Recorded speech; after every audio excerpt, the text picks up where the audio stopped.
नाज़रीन किराम अस्सलाम वालेकुम वरहमतुल्लाहि वबरकातुहू। उम्मीद करता हूँ कि आप सभी हज़रात बख़ैर व आफ़ियत होंगे और अल्लाह ताला से दुआ गो भी हूँ कि अल्लाह ताला आप तमाम लोगों को बख़ैर व आफ़ियत रखे और अल्लाह ताला हमें और आपको हक़ पर जमाए रखे। आमीन बोल दीजिए। बोल दिया आपने? ठीक है। तो देखिए, हम पिछली कई वीडियोज़ में इमाम महदी के ताल्लुक़ से, दज्जाल के ताल्लुक़ से तज़किरा कर रहे हैं। पिछली वीडियो में हमने बताया कि दज्जाल जिस वक्त दुनिया में आ जाएगा उस वक्त दुनिया में क्या हालात होंगे और उस वक्त दुनिया की सिचुएशन क्या होगी, दुनिया में किस तरह के हालात पैदा होंगे। आज की वीडियो में हम आपके सामने तज़किरा करेंगे दज्जाल की शख्सियत का। दज्जाल किस तरह का होगा, दिखने में कैसा होगा, क्या अलामतें होंगी, क्या निशानियां होंगी, उसके बाल कैसे होंगे, उसकी नाक कैसे होगी, उसकी आँख कैसे होंगी, वो तमाम की तमाम चीज़ें दलील के साथ हदीस की रोशनी में आपके सामने पेश करूंगा।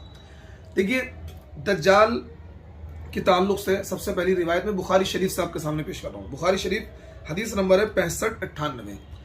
हज़रत अनस बिन मालिक रज़ियल्लाहु अन्हु फरमाते हैं कि नबी करीम सल्लल्लाहु अलैहि वसल्लम ने फरमाया कि कोई भी नबी ऐसा नहीं भेजा गया कि जिन्होंने अपनी उम्मत को काने कज़्ज़ाब से न डराया हो।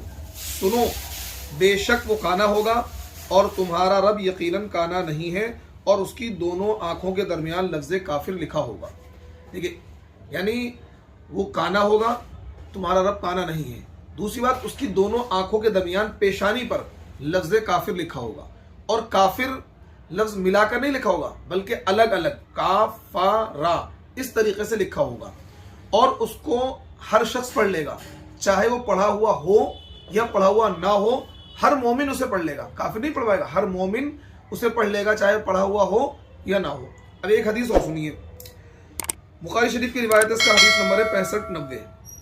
हज़रत अब्दुल्लाह इब्न उमर नबी करीम सल्लल्लाहु अलैहि वसल्लम से रिवायत करते हैं कि आप सल्लल्लाहु अलैहि वसल्लम ने फरमाया, दज्जाल दाईं आंख से काना होगा, उसकी आंख ऐसी होगी गोया के पिचका हुआ अंगूर। दाईं आंख से तो काना होगा, उसकी आंख ऐसी होगी जैसे कि पिचका हुआ अंगूर होता है, फूटा हुआ जिस तरह, तो इस तरीके की उसकी आंख होगी। अभी मजीद और वजाहत करूंगा मैं। देखिए, एक रिवायत और आपके सामने पेश करता हूं। मुस्लिम शरीफ की रिवायत है, हजरत हुज़ैफा इब्नुल यमान रज़ियल्लाहु अन्हु से रिवायत है कि नबी करीम सल्लल्लाहु अलैहि वसल्लम ने इरशाद फरमाया, दज्जाल बाईं आंख से काना होगा, घने और बिखरे बालों वाला होगा, उसके साथ जन्नत और आग होगी, बस उसकी आग दर हकीकत जन्नत होगी, उसकी आग दर हकीकत जन्नत होगी और उसकी जन्नत आग होगी।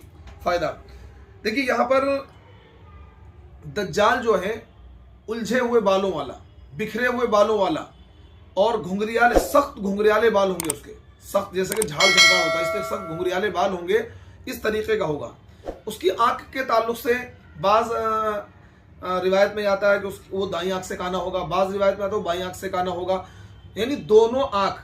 मुहद्दिसीन ने लिखा कि उसकी दोनों आंख मायूब होंगी, दोनों आंखों में ऐब होगा।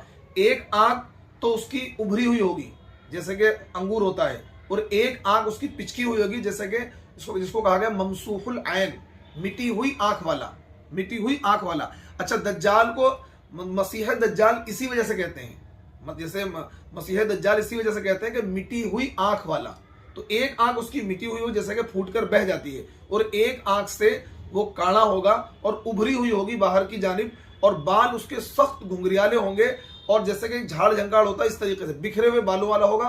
खोपड़ी उसकी छोटी सी होगी, जिस्म उसका बहुत ज्यादा मोटा होगा। उसकी पेशानी पर लफ्ज़े काफिर लिखा होगा और उस लफ्ज़े काफिर को हर शख्स पढ़ लेगा, चाहे वो पढ़ा हुआ हो या पढ़ा हुआ ना हो, लेकिन मोमिन ही उसको पढ़ पाएगा, काफिर उसको नहीं पढ़ पाएगा। अच्छा, देखिए, दूसरी मुस्लिम शरीफ की दूसरी रिवायत है कि दज्जाल की एक आंख बैठी हुई होगी, जैसा कि मैंने अभी वजाहत करी है, ये मुस्लिम शरीफ की, जैसे किसी चीज पर हाथ फेरकर उसको पिचका दिया गया हो, जिसको मैंने कहा ममसूहुल ऐन, मिटी हुई आंख वाला। और दूसरी आंख पर मोटा दाना होगा, उसकी आंखों के दरमियान लफ्ज़े काफिर लिखा होगा, जो हर मोमिन खा पढ़ा हुआ हो या अनपढ़ हो उसको पढ़ लेगा। यह हदीस मिशकात शरीफ के अंदर भी मौजूद है और मुस्लिम शरीफ के अंदर भी हदीस मौजूद है। इसी तरीके से मुस्नद अहमद हदीस की एक मोतबर किताब है, उसके अंदर ये रिवायत है कि उसके साथ दो फरिश्ते होंगे, जो उसके साथ दो नबियों की सूरत में होंगे, यानी दो फरिश्ते होंगे जो दो नबियों की सूरत में होंगे। आप अलैहिस्सलातु वस्सलाम ने इरशाद फरमाया, अगर मैं चाहूँ तो उन नबियों के और उनके बापों के नाम भी बता सकता हूँ। उनमें से एक उस दज्जाल के दाईं तरफ होगा, यानी दो फरिश्ते जो दज्जाल के साथ होंगे وہ نبیوں کی شکل میں ہوں گے. اللہ کے نبی نے کہا کہ میں چاہوں تو ان نبیوں کے والد اور ان نبیوں کے نام بھی بتا سکتا ہوں. تو ایک فرشتہ دائیں جانب ہوگا اور ایک فرشتہ بائیں جانب ہوگا. یہ آزمائش ہوگی. دجال کہے گا کیا میں تمہارا رب نہیں ہوں؟ کیا میں تمہیں زندہ نہیں کر سکتا؟ کیا میں تمہیں موت نہیں دے سکتا؟ تو ایک فرشتہ کہے گا کہ تو جھوٹا ہے. فرشتے کی اس بات کو دوسرے فرشتے کے علاوہ کوئی اور انسان وغیرہ نہیں سن سکے گا. یعنی جب فرشتے سے کہے گا کیا میں تمہارا رب نہیں ہوں؟ کیا میں تمہیں موت نہیں دے سکتا؟ تو فرشتہ کہے گا تو جھوٹا ہے. فرشتے کی یہ بات دوسرا فرشتہ سنے گا, انسان وغیرہ نہیں سن پائیں گے. دوسرا فرشتہ پہلے والے سے کہے گا تو نے سچ کہا. اس دوسرے فرشتے کی بات کو سب لوگ سن لیں گے اور وہ یہ سمجھیں گے کہ دجال کو سچا کہہ رہا ہے. یہ بھی آزمائش ہوگی. آپ یہ دیکھیے کہ جب دجال یہ کہے گا, یعنی دو فرشتے اس کے ساتھ ہوں گے, ایک دائیں جانب ایک بائیں جانب. اس حدیث کو ذرا غور سے سنیے گا. دیکھیں کتنی خطرناک آزمائش ہوگا دجال, کتنی خطرناک آزمائش ہوگا. اور وہ جو دو فرشتے ہوں گے, ایک آزمائش تو ہوگی, وہ نبیوں کی صورت میں ہوں گے. دوسری بات یہ ہوگی دجال یوں کہے گا کیا میں تمہارا رب نہیں ہوں؟ کیا میں تمہیں موت نہیں دے سکتا؟ کیا میں تمہیں زندہ نہیں کر سکتا؟ تو وہ فرشتہ کہے گا کہ تو نے جھوٹ کہا. جب وہ فرشتہ کہے گا تو نے جھوٹ کہا تو اس بات کو کوئی نہیں سنے گا. لیکن جب دوسرا فرشتہ کہے گا کہ تو نے سچ کہا, یعنی کہ وہ فرشتہ دجال کو جھوٹا کہہ رہا ہے, تو دوسرا فرشتہ اس بات پر کہہ رہا ہے کہ تو نے سچ کہا, یعنی فرشتوں کو ٹھیک کرے گا. ہاں بھائی تو نے دجال کو جھوٹا قرار دیا, یہ بات تیری سچی ہے. لیکن اس کو انسان سن لیں گے, اس کو انسان سن لیں گے تو انسان سوچیں گے کہ یہ جو فرشتہ ہے دجال کو سچا کہہ رہا ہے, یہ فرشتہ دجال کو سچا کہہ رہا ہے کہ یقیناً دجال ہی ہمارا رب ہے. تو دیکھیے یہ کتنی خطرناک آزمائش ہوگی. یعنی پہلا فرشتہ جو دجال کو جھوٹا قرار دے گا اس کی آواز کو کوئی نہیں سنے گا, لیکن جو دوسرا فرشتہ اس فرشتے کی بات کی تائید کرے گا, نہ کہ دجال کی بات کی تائید کرے گا, لیکن اس آواز کو انسان سن لیں گے اور یہ کہیں گے دیکھو فرشتہ بھی اس کی تائید کر رہا ہے. تو اتنی خطرناک دجال آزمائش ہوگا امت کے لیے.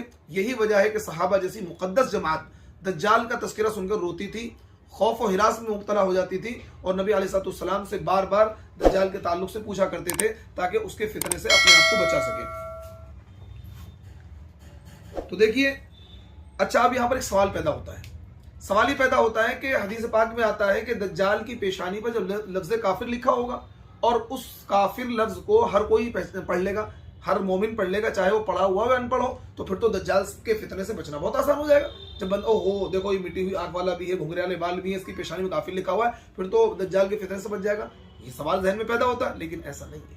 آج بھی بہت ساری ایسی چیز ہیں, آج کس کو نہیں پتا کہ فلسطین میں ظلم ہو رہا ہے, لیکن کتنے مسلمان ان کی مدد کے لیے آ رہے ہیں. سارے حکمرانوں کو پتا ہے کہ فلسطین میں ظلم ہو رہا ہے, مسجد اقصی پر قبضہ ہے, اور یہ اسرائیلی, یہ دہشت گرد یہ مسلمانوں کو قتل کر رہے ہیں, فلسطینی مسلمانوں کو قتل کر رہے ہیں. سارے حکمرانوں کو پتا ہے. پتا ہونے کے باوجود کہ اسرائیل غلطی پر ہے, خطا پر ہے, لیکن کوئی اسرائیل کے خلاف کھڑا ہو رہا ہے؟ نہیں کھڑا ہو رہا ہے. اسی طریقے کیوں؟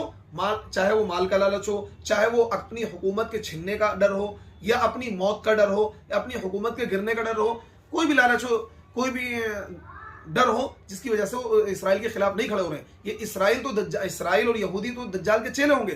جب یہ لوگ ان کے چیلوں کے خلاف نہیں کھڑے ہو رہے ہیں تو اصل دجال کے خلاف لوگ کیسے کھڑے ہو جائیں گے؟ تو اس کا جواب یہی ہے کہ ہر شخص پڑھ تو لے گا, لیکن اس پر عمل تو ہر ایک کے بس کی بات نہیں. آج قرآن میں ہم پڑھتے ہیں سود حرام ہے, شراب حرام ہے, زنا حرام ہے, بدکاری حرام ہے, سب پڑھتے ہیں, جانتے بھائی یہ سودی نظام خطرناک ہے, یہ شراب ہمارے لیے زہر ہے, لیکن اس کے باوجود لوگ زنا بھی کرتے ہیں, لوگ سود بھی لیتے ہیں, لوگ بدکاری بھی کرتے ہیں. پتہ ہے, سمجھتے ہیں, تو پڑھ لینا الگ چیز ہے. لوگ پڑھ لیں گے, سمجھ جائیں گے کہ دجال ہے, لیکن مال کی محبت کی وجہ سے, دجال کے ڈر کی وجہ سے, موت کے ڈر کی وجہ سے, اور مالی مفادات کی وجہ سے دجال کا انکار نہیں کریں گے.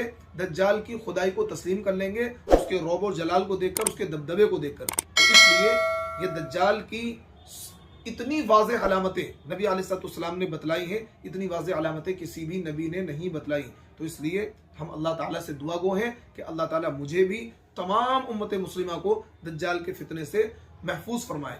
ابھی بہت سے کچھ باقی ہے, یہ تو صرف دجال کا میں نے شخصی خاکہ آپ کو بتایا ہے. ابھی اس کے بعد دجال دنیا میں کتنے دن رہے گا, کیا فتنے پھیلائے گا, کتنی جنگیں لڑے گا, کیا حالات پیش آئیں گے, وہ ساری کی ساری چیزیں انشاءاللہ بتاؤں گا. اگلی ویڈیو میں وہ واقعہ آپ کے سامنے رکھوں گا کہ ایک صحابی ہیں تمیم داری رضی اللہ تعالیٰ عنہ, انہوں نے باقاعدہ دجال سے ملاقات کی تھی, اور دجال نے ان سے 3 سوال کیے تھے, اور پھر نبی علیہ الصلوۃ والسلام نے नबी अलैहिस्सलाम से आकर उन्होंने अपना पूरा वाक़या बयान किया। नबी अलैहिस्सलाम ने उनकी बात को सुनकर आप मिंबर पर खड़े हुए और लोगों को बुलाया और आपने बाकायदा तौर पर उनके उस मुलाकात की तस्दीक की थी। तो उसका तज़किरा इंशाअल्लाह मैं अगली वीडियो में करूँगा। आप अपना ख्याल रखिए और मुझ नाचीज़ को अपनी दुआओं में याद रखिए। अस्सलाम वालेकुम व रहमतुल्लाहि व बरकातुहू।